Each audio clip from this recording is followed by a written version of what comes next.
सबसे बड़े सरकारी bank state Bank of India के करोड़ों ग्राहकों को बड़ा झटका लगने वाला है।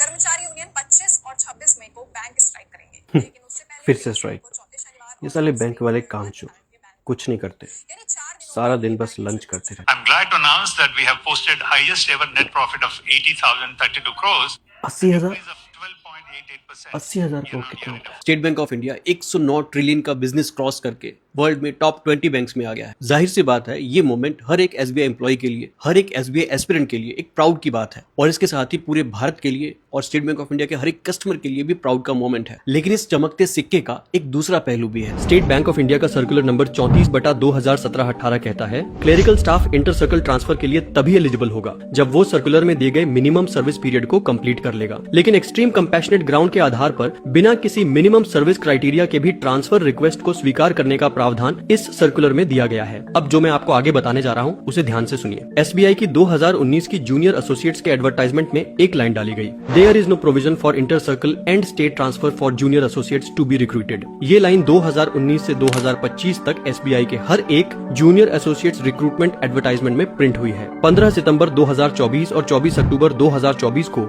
आरटीआई अनुरोध में एसबीआई से ये पूछा गया कि आईसीटी पर प्रतिबंध क्यों लगाया गया है, लेकिन एसबीआई ने इसका कोई संतोषजनक उत्तर नहीं दिया। जबकि ऑफर लेटर के पॉइंट नंबर 19 में लिखा गया है कि शास्त्री और देसाई अवार्ड के प्रोविजन से बैंक और यूनियन के बीच हुए सेटलमेंट के अनुसार समय समय पर सर्विस कंडीशंस को बदला जाएगा। लेकिन मैनेजमेंट ने इसका सरेआम उल्लंघन किया। अपने कई लेटर्स के साथ एसबीआई स्टाफ फेडरेशन ने 13 सितंबर 2024 के इस लेटर में भी इस मुद्दे को उठाया। स्टेट बैंक ऑफ इंडिया के कई हजार एम्प्लॉइज 5-7 साल पूरे करने के बाद भी एक ही सर्कल में फंसे हुए हैं और वो अपने घर नहीं जा पा रहे, और इसकी वजह से उनकी पर्सनल लाइफ पे बहुत ज्यादा असर हुआ है। हस्बैंड वाइफ अलग अलग सर्कल्स में रह रहे हैं, लॉन्ग डिस्टेंस मैरिजेस चल रही हैं, बच्चे अपने पेरेंट्स के पास नहीं जा पा रहे। अगर किसी के परिवार में कोई सुख की या दुख की घड़ी आ जाती है, समय आ जाता है, तो वो समय पर अपने घर नहीं पहुंच पाते। No doubt State Bank of India ने जो अचीव किया है बहुत बड़ी बात है और बहुत अच्छी बात, और जो लंच ब्रेक के उस पर मीम्स बनते हैं, जो बनाते हैं, उनके गाल पर ये सीधा सीधा तमाचा है। लेकिन इसके साथ एसबीआई को अपने उन एम्प्लॉइज के बारे में भी सोचना चाहिए जिनका यहाँ पर दम घुटने लगा है। भारत में बहुत बेरोजगारी, ऐसे में वो सभी एम्प्लॉइज जो एक सर्कल में फंस गए हैं, एक जगह फंस गए हैं,